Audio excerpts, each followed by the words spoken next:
Okay, today we're gonna learn about pregnancy. We have Kurzgesagt. Pregnancy is insane.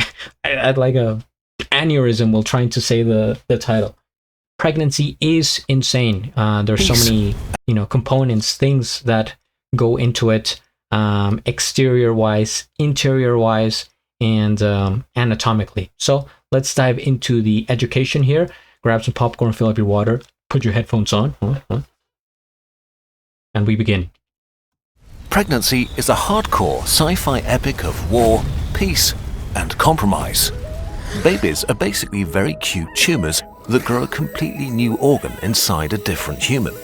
Their mum's body graciously allows this, while the new life saps her resources and challenges her immune system to its limits for months. Biology is brutal and beautiful and metal. Let's zoom in and observe this brutal struggle for survival that in the best case ends in one of the most magical things, a new life. Our story begins one of the most magical things imaginable. A crying baby. With an army of tens of millions of sperm cells that immediately face death. They're on a tight timer before they run out of energy and die. But this is the least of their problems right now. Like all bodily openings, the female reproductive tract is a fortress defending against invaders. The future mum's body has set up deadly barriers and puts the sperm through a brutal process that kills almost all of them and ideally selects the strongest and fittest one. The first deadly obstacle is a highly acidic environment guarded by hundreds of thousands of guard cells. The acidity kills millions, especially of the weaker sperm within the first half hour, although they have a bit of protection. Seminal fluid is alkaline, so it makes this first obstacle a little less deadly. The survivors reach the next obstacle, a treacherous maze full of protein nets where millions more find a brutal end, getting stuck and lost. Now, if a woman is in the part of her menstrual cycle where she's ovulating, her body helps the sperm out a bit by releasing chemicals that guide the way and by being a bit less hostile. Luckily for our brave sperm, this is the case today. Only a couple of hundred, less than 0.0001% of the original sperm, pass through into the uterine cavity where two tunnels branch out.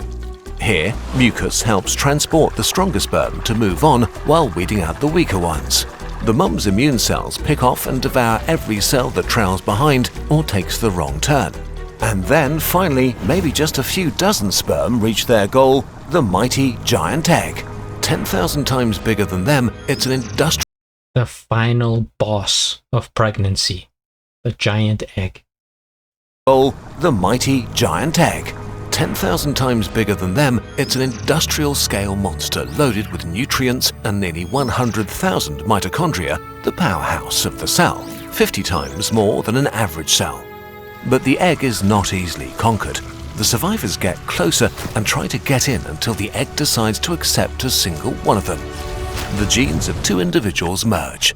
The egg stops being part of its mother. It's something else now. A new being with its own agenda. Not a human yet, but the potential to become one, like a thought that's not yet a word. But its mum's body hasn't decided yet if she wants to say it out loud. It will have to fight for that. For a few days, it rapidly divides and grows to a couple of hundred cells while traveling down to the uterus, the part of the female reproductive system where it will try to make its new home. Here, it begins to divide into two specialized teams of cells. One will eventually become the baby. The other cells are trophoblasts, and their job is to turn into a temporary organ inside the mother, the placenta, that will make pregnancy possible and eventually die. This means that when you were an embryo, there was this whole other part of you, not like a twin, even closer, maybe like a guardian angel clone. I was gonna say a twin brother, but I guess even closer. A guardian god? Not like a twin, even closer, maybe like a guardian angel clone. These cells never had the chance to become a human. Their only purpose in life was to make you exist. In any case, the following days are the most dangerous for the potential new life. Like a tennis ball rolling through syrup, the young embryo moves along the uterus and tries to take a hold. an intense chemical dialogue between two living things begins. The embryo releases dozens of chemicals that announce its presence and asks the guard cells of the uterine wall to allow it to please attach itself so it can survive. The uterus responds with dozens of hormones and immune signals itself. Is that the Sabrina Carpenter reference right there? Please. The uterine wall to allow it to please attach itself so it can survive. The uterus responds with dozens of hormones and immune signals itself. If it's satisfied with the quality of the chemical conversation, its cells allow it. If it doesn't, the embryo will be lost and die. This is where we begin to see the interests of both living beings no longer completely align anymore.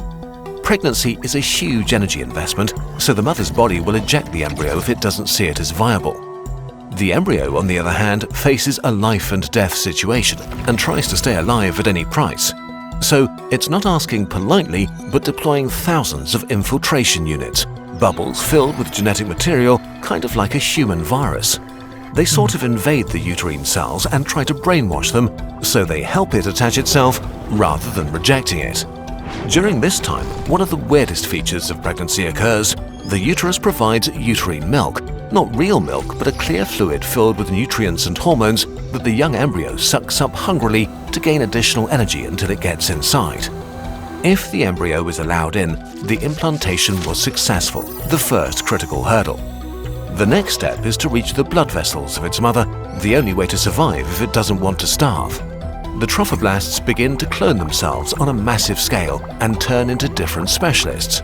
One of them turns into a violent invader that starts drilling into the uterine tissue like a tiny parasitic octopus with many arms, spreading and growing. This is a brutal process, ordering loads of its mum's uterus cells to destroy themselves, killing others directly, or even devouring some cells whole. While this sounds brutal, and it is, this process is highly regulated and doesn't hurt the mum. It's another test. The mum's body monitors carefully how the embryo is doing. Is it growing quickly, or is it more chill? If an embryo has genetic damage or chromosomal abnormalities, it will spend way more energy on repairing itself and maybe grow more erratically. This makes it metabolically noisy, releasing loads of chemicals the mum's immune cells pick up, which provokes them and makes it more likely that they'll destroy it.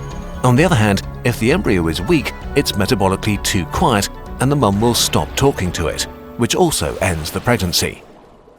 This embryo is just right, so the mum's cells release a flood of different chemicals to help it out, support it growing, and most importantly, activate her immune system.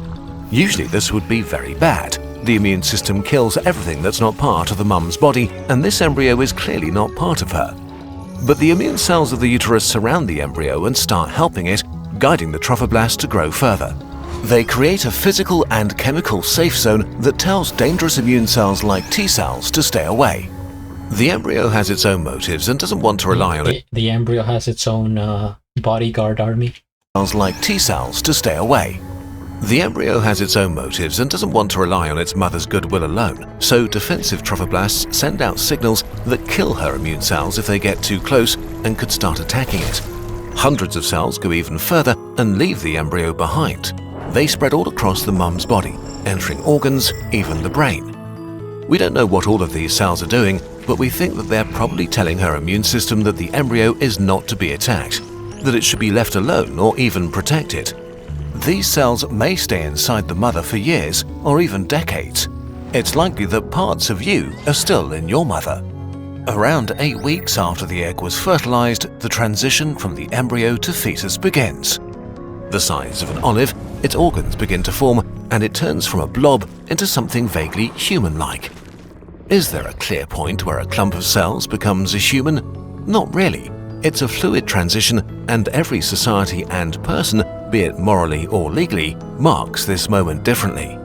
Meanwhile, yeah, I mean, the thought of abortion came to mind, and it's like, when would it be acceptable, right? At what stage is the fetus considered life? As a human? Not really. It's a fluid transition, and every society and person, be it morally or legally, marks this moment differently. Meanwhile, construction trophoblasts are busy building a spongy finger-like structure that expands further into the uterus a completely new organ, the placenta, an organ that you once grew inside your mother that was ejected after your birth and died a silent death while everybody was busy welcoming you into the world. In our story, the placenta is now the new home of the fetus, an enormous fortress protecting it from microbes that could infect and kill it in its still pretty fragile state. It even has its own mini immune system, placental immune cells that gobble up anything that poses a threat. Other placental cells creep along the inside of the mum's blood vessels, stretching them and connecting the fetus through the umbilical cord on the other side. With the blood flow secured, it's time to load it with as much food as possible. The placenta releases hormones that funnel glucose directly to the fetus, stealing energy from its mum.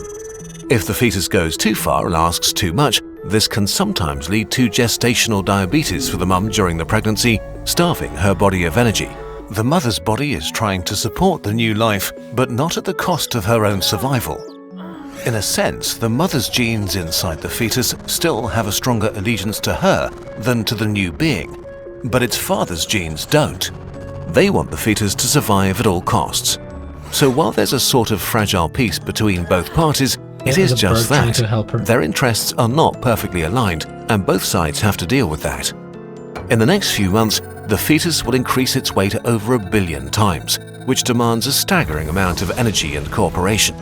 They still need to work together to get out of this alive. But if the fetus gets to this point in the pregnancy, chances are pretty high that it will become a baby like you once were, a proper human, like you are today, a being with immense potential. If you're alive today, then you went through an amazingly brutal selection process. From a little pack of genes traveling through an incredibly deadly obstacle course, fighting for your survival with desperate words spoken through chemicals and sneaky actions trying to outsmart the system, fighting to be alive in this world. But this is only one side of the story. You were also chosen by hormones that led you to the right place, by the egg allowing you to merge into one, by your mum's body that liked how you spoke to her, by her cells that protected and cared for you, nourished by an incredible amount of energy that your mother gifted you.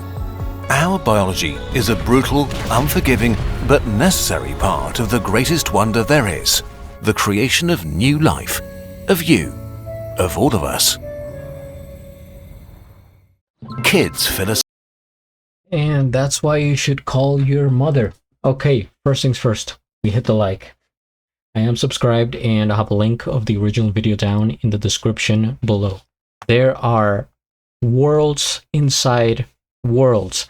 I mean, of course I'm impressed with how many levels there are to this, how complex, and really how much we've managed to discover. As you know, scientifically, we can point this out, right? Whereas decades ago, hundreds of years, people had no idea like what this would even be about. They just accepted it, but now we can like dissect it and investigate it to such a minuscule level that it's insane. And I was thinking, like, even a single sperm is like a world in of itself. Imagine now analyzing the biology and the structure of a single sperm, and that would be another video. And then we go even deeper. We keep zooming in to like what we get to an atom. Is that like the smallest value that we can possibly get to? Is it an atom? I think, and I forget, I haven't taken a science class in a long time, but yeah, it's just crazy to me how it all varies depending on your perspective and your scale. So for that, single sperm, the egg is gigantic, and for the egg, the whole womb is gigantic, and for us humans, the earth is gigantic. And then it just keeps going, and the earth is nothing. It's tiny compared to the solar system and the Milky Way and the whole universe. Like just like thinking about it, it's like, wow, the immensity of the whole universe. And it could all start, at least for our species, it starts right there. So a very good video. I really enjoy how fun they make these videos visually, and it's so easy to follow along. I mean, we just learned about pregnancy in 10 minutes, something that, you could take a whole course and, different like chapters, or read a book or whatever. But you probably, if you're a visual person like me, you learn more about it just like watching these videos. I think this is like perfect, and they should implement this in schools if they haven't already. Maybe they do, I don't know, but like putting this in high school classes or something like that, this is really cool. So there you go, we have learned how to make a baby. Now go on and do your own. Till the next.